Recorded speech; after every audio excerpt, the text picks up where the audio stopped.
Dear students अस्सलाम वालेकुम। अॼु की टॉपिक आहे सेचुरेटेड सॉल्यूशन, अनसेचुरेटेड सॉल्यूशन ऐं सुपर सेचुरेटेड सॉल्यूशन में कहिड़ो डिफरेंस आहे। ॾिसो, सॉल्यूशन आहे छा? सॉल्यूशन सोल्यूट्स प्लस सॉल्वेंट जी होमोजेनियस मिक्सचर आहे, कॉम्बिनेशन आहे। हाणे सभ खां पहिरियां चऊं था सेचुरेटेड सॉल्यूशन। सेचुरेटेड सॉल्यूशन जा कैरेक्टर कहिड़ा कहिड़ा आहिनि यादि करे छॾियो। ए बी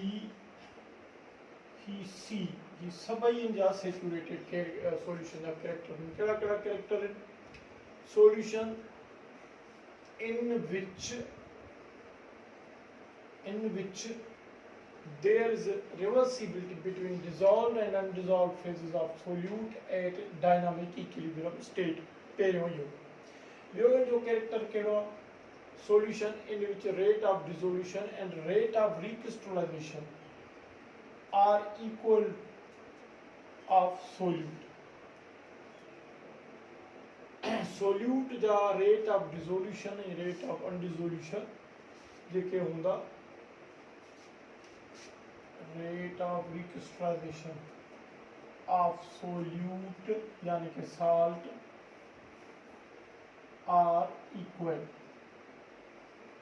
ठीक है, यानी कि तव्हां साल्ट भी लिखी सघो।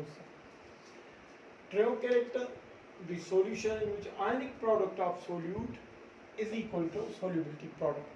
ही टई कैरेक्टर सेचुरेटेड सॉल्यूशन जा आहिनि। जेकॾहिं तव्हांखे MCQs ॾे त which statement is correct for saturated solution, त पोइ हिते डी में असां आल खे टिक कंदासीं। हाणे इनखे सम्झण जे लाइ तव्हांखे मां थोरो एग्ज़ाम्पल ॿुधायां। यादि करे छॾियो त रूम टेम्परेचर ते हर सॉल्वेंट खे रूम टेम्परेचर ते या नॉर्मल कंडीशंस ते सोल्यूट जी महदूद क्वांटिटी, हिकिड़ी डेफिनिट क्वांटिटी खे डिज़ॉल्व करण जी एबिलिटी हूंदी आहे। लामहदूद क्वांटिटी खे डिज़ॉल्व करण जी एबिलिटी नथी थी सघे। ॾिसो, हिकिड़ो असां गिलास पाणी जो खणूं था, उहो शुगर जी या लूण जी कंहिं महदूद क्वांटिटी खे डिज़ॉल्व करे सघंदो, वधीक डिज़ॉल्व न थींदो उन में। तव्हां अक्सर ॾिसंदा हुओ जॾहिं शुगर डिज़ॉल्व कंदा आहियूं गिलास पाणी में, त पाणी होरिया होरिया स्टिकी लिगदार थींदो। इहो इन जी अनाउंसमेंट आहे त तव्हां उन पासे वञी रहिया आहियो जिते सोल्यूबिलिटी जी वधीक गुंजाइश ई न थींदी, वधीक सोल्यूट न ॻारे सघंदो इहो सॉल्वेंट। त बिल्कुलु अहिड़े ई नमूने सां हर सॉल्यूशन जे अंदरि सॉल्वेंट जी जेका गिवन क्वांटिटी आहे उहा कंहिं लिमिटेड क्वांटिटी ऑफ सोल्यूट्स खे ई डिज़ॉल्व करे सघे थी, अनलिमिटेड खे हरगिज़ न। हाणे हिकिड़ो एग्ज़ाम्पल था वठूं। हाणे एक्चुअल प्रैक्टिस में त ईअं कोन्हे, ऐं एक्चुअल प्रैक्टिस में मूंखे ख़बर बि कोन्हे त AgCl जो केतिरो अमाउंट वाटर जे 1 लीटर में डिज़ॉल्व थिए थो नॉर्मल कंडीशंस ते। पर हिकिड़ो तव्हांजो कंसेप्ट क्लियर करण लाइ मां हिते तव्हांखे हिकिड़ो एग्ज़ाम्पल ॾिनो। सपोज़ कयो at room temperature या normal conditions and pressure 1 dm³ यानी कि 1 लीटर of water solvent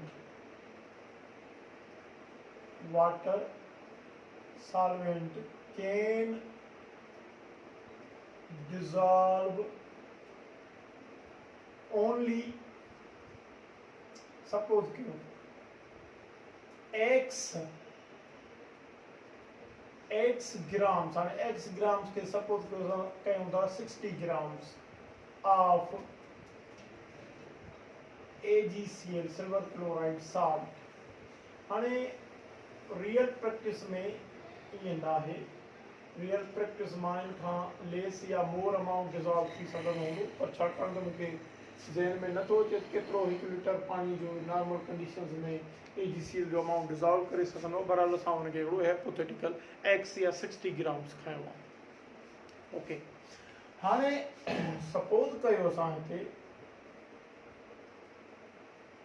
हिते असां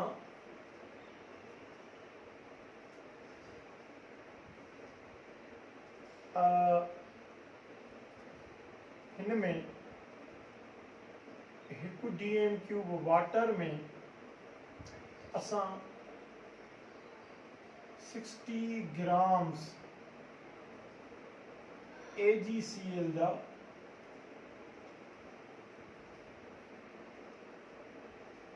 डिज़ोल्व कया आहिनि।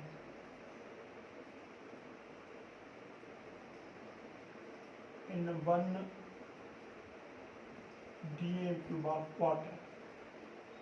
ओके, हाणे इन में जेका असां कंडीशन मुक़ररु कईसीं उन कंडीशन खां वधीक त हिकु ग्राम बि कोन ॻरंदो। अचो त ॾिसूं छो नथो ॻरे। हाणे सपोज़ कयो हिन में असां हिकु ग्राम AgCl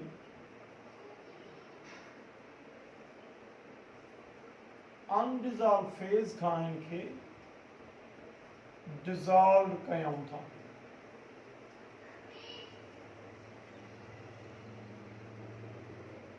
ओके, हाणे थींदो इहो त इहो डिज़ॉल्व कोन थींदो, छाकाणि त वधीक सोल्यूट जी ॻरण जेको आहे अमल रुकिजी वियो आहे, सॉल्वेंट वधीक उनखे नथो ॻारे सघे।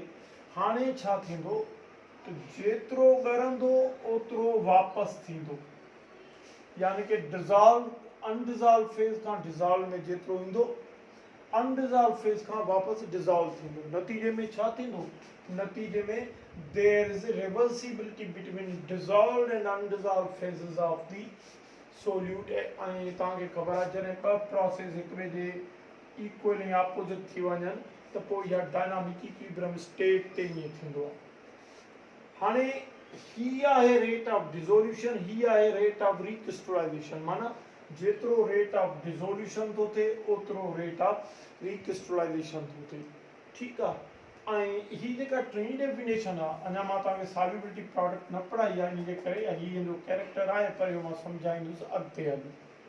हाणे बज़ाहिर असांखे ऑब्ज़र्वेशन छा मिलंदी सेचुरेटेड सॉल्यूशन जी? बज़ाहिर इहो मिलंदी त no more amount, further no more amount of salt can be dissolved into solution at normal conditions। हाणे नॉर्मल ऑब्ज़र्वेशन में असांखे इहा इनकी ऑब्ज़र्वेशन मिलंदी नॉर्मल कंडीशंस में। अच्छा, अनसेचुरेटेड सॉल्यूशन छा आहे? ज़ाहिर आहे ही सेचुरेशन खे पतल ई कोन्हे। ही उहो सॉल्यूशन आहे in which dissolve amount of solute is less than saturation. हाणे ॾिसो असांजी हाइपोथेसिस या हिकिड़ो जेको असां इमेजिन कयो आहे 60 ग्राम्स खां पोइ ते अचे थी सेचुरेशन। हाणे असां जेकॾहिं AgCl जो अहिड़ो सॉल्यूशन ठाहियूं जंहिंमें इन 1 DM क्यूब ऑफ वाटर में सिर्फ़ु असां हिते डिज़ॉल्व कयूं 40 ग्राम्स AgCl खे डिज़ॉल्व करे सघूं थियल आहे। हाणे छाकाणि त सेचुरेशन 60 ग्राम्स ते अचणी, यानी कि x ग्राम्स ते जंहिंखे असां 60 कयो, ही अमाउंट सेचुरेशन खां घटि डिज़ॉल्व थियल आहे। नतीजे में असां चवंदासीं ही उहो सॉल्यूशन आहे जंहिंमें सेचुरेशन खां घटि अमाउंट डिज़ॉल्व थियल आहे सोल्यूट जो। हाणे हिन में अञा बि तव्हां फर्दर 20 ग्राम्स AgCl खे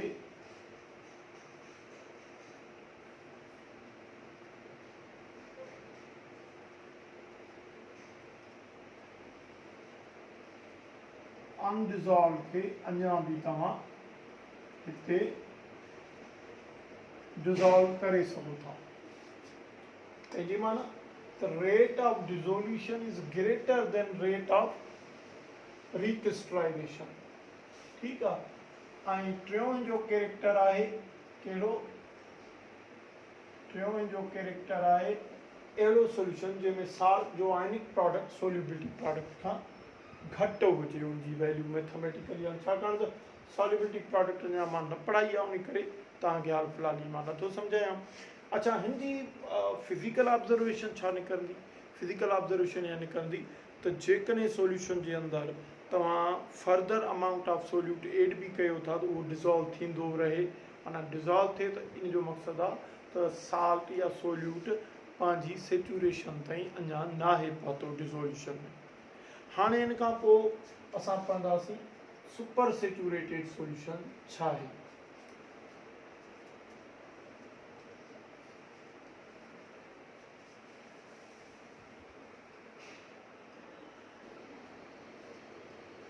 अच्छा ॾेढ हाणे चऊं था त सुपर सेचुरेटेड सोल्यूशन छा आहे।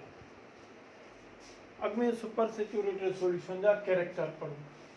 A solution in which dissolved amount of salt या solute is greater than saturation, जंहिंमें solute जो ॻरियल अमाउंट सेचुरेशन खां वधीक हुजे।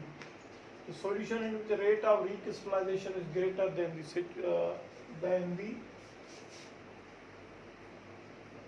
the rate of dissolution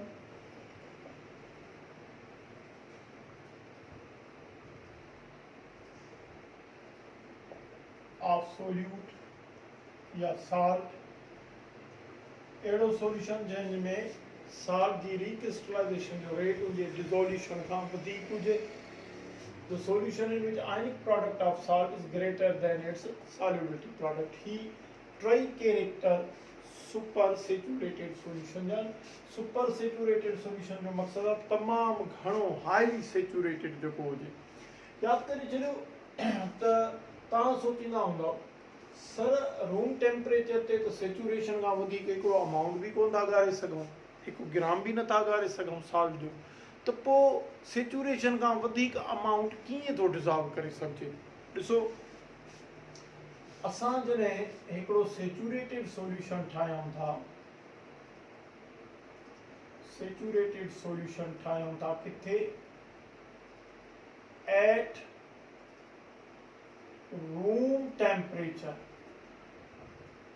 room temperature ते था ठाहियूं। हाणे असां जेको ठाहियोसीं हुन में वरी सेचुरेशन असां इहो कयोसीं त जॾहिं इन सोल्यूशन में पाणी जे 1 लीटर में 60 ग्राम्स AgCl खे असां डिज़ॉल्व कयोसीं त सोल्यूशन सेचुरेशन ते अची चुको आहे, माना असांजी जेका इमेजिन हुई। हाणे वधीक हिन में 1 ग्राम बि डिज़ॉल्व कोन करे सघंदासीं, पर जेकॾहिं हिनखे तव्हां सोल्यूशन खे वार्म अप कयो, यादि करे छॾियो गर्मी ॾियण सां सॉलिड्स जी सॉल्युबिलिटी वधंदी आहे। नतीजे में छा थींदो?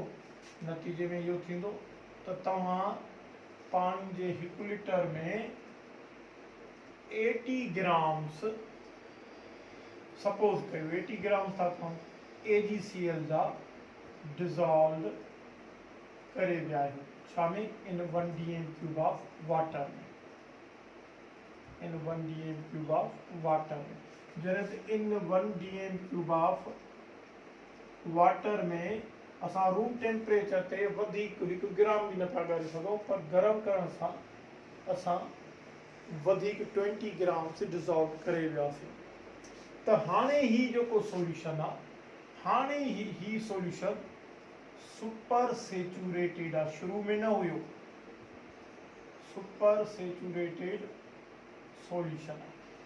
यादि करे छॾियो त सेचुरेटेड सोल्यूशन खे वार्म अप करण सां ई सुपर सेचुरेटेड करे सघिजे थो, जंहिंमें सोल्यूट जो डिज़ॉल्व अमाउंट सेचुरेशन खां वधीक डिज़ॉल्व थियल हुजे। हाणे ख़बर कीअं पवे त ही सोल्यूशन सुपर सेचुरेटेड आहे। यादि करे छॾियो त जेकॾहिं असां हिन सोल्यूशन खे अगेन वरी कूल कंदासीं,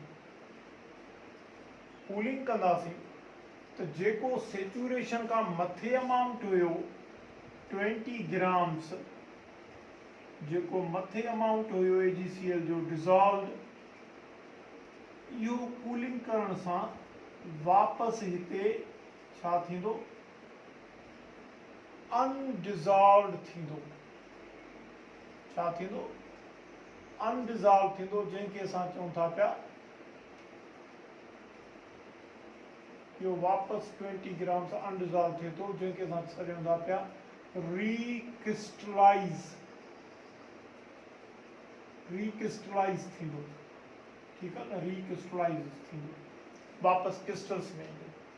तंहिंजी माना जंहिं सॉल्यूशन खे तव्हां थधो कयो ऐं थधे करण सां साल्ट जो कुझु अमाउंट डिज़ॉल्व फेज़ खां अनडिज़ॉल्व फेज़ ॾे अचे, यानी कि डिज़ोल्यूशन खां रिक्रिस्टलाइज़ेशन वधीक थिए, त पोइ अहिड़ो ई सॉल्यूशन सुपर सेचुरेटेड सॉल्यूशन आहे, जंहिंखे ॾिसो ॿियो कैरेक्टर लिखे थो the solution rate of recrystallisation is greater than rate of dissolution. माना सेचुरेशन खां सॼो अमाउंट रिक्रिस्टलाइज़ न थींदो, यादि रखो, उहो अमाउंट रिक्रिस्टलाइज़ थींदो जंहिंजी क़ीमत सेचुरेशन खां मथे तव्हां वधीक एडिशनल ग्राम्स वार्म अप करण सां डिज़ॉल्व कया हुआ, उहो ई सेचुरेशन खां मथे वारा ग्राम्स कूलिंग करण ते वापसि रिक्रिस्टलाइज़ थींदा। त पंहिंजी माना त क्रिस्टल्स साल्ट जा तव्हांखे कहिड़े क़िस्म जे सॉल्यूशन में प्रोड्यूस थींदा, सेचुरेटेड में, अनसेचुरेटेड में या सुपर सेचुरेटेड में। सही जवाब आहे super saturated. Okay, we can get crystals of the salt when its solution is super saturated on cooling। crystals याद करे छॾो on cooling ते पैदा थींदा। ओके, ऐं उहे पैदा थींदा उन अमाउंट जा पैदा थींदा जेके अमाउंट सेचुरेशन खां मथे डिज़ॉल्व थियल हुआ। त ही फ़र्क़ु हुयो सेचुरेटेड सॉल्यूशन, अनसेचुरेटेड सॉल्यूशन ऐं सुपर सेचुरेटेड सॉल्यूशन जे विच में। सो तव्हांखे हिन मां MCQ ॾेई सघे थो, तव्हांखे लिखे the solution in which ionic product of salt is greater than solubility product, that is called super saturated। the solution in which rate of recrystallization is equal to rate of dissolution, that is called saturated। the solution in which rate of recrystallization is greater than the rate of dissolution, that solution is known as super saturated। अहिड़े नमूने सां या तव्हांखे ॾे the solution in which ionic product of salt is less than solubility product, that is unsaturated। तो ये characters जो MCQs तव्हांखे अची सघनि था।